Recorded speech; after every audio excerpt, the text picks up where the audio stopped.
ကျွန်တော်ဒီနေ့ဗီဒီယိုမှာပြပြပေးတော့မယ့်သင်ခန်းစာက SketchUp မှာကိုယ်ပိုင် shortcut ဘယ်လိုဖန်တီးရမလဲဆိုတာကိုပြပြပေးမှာဖြစ်ပါတယ်ပထမဆုံးအနေနဲ့ Windows တဲက Preference တွေကိုဝင်မယ်ပြီးရင် shortcut ကိုရွေးထားမယ်ပေါ့နော်ကိုကဘယ်ဟာကို shortcut ထားချင်တာလဲ push ဘူးလား rectangle လား eraser လားကိုကြိုက်တဲ့ tool ကို shortcut ထားလို့ရတယ်ပေါ့နော်group လား component လားကိုကြိုက်တာကိုထားလို့ရပါတယ်ကျွန်တော်တို့ group ကို component shortcut ထားပြီးထားပြမယ်ပေါ့နော်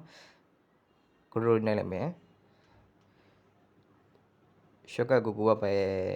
အရာထားချင်တာလေပေါ့နော် order G လား order C လား control C လားကိုကြိုက်တဲ့ဟာကို shortcut ထားလို့ရတယ်ပေါ့နော်ကျွန်တော်တို့ order G ကို shortcut ထားလိုက်မယ်အဲ shortcut မှာ order G နေပြီးတော့မှ plus နေလိုက်မယ် okay နေလိုက်ရင်ရပါပြီ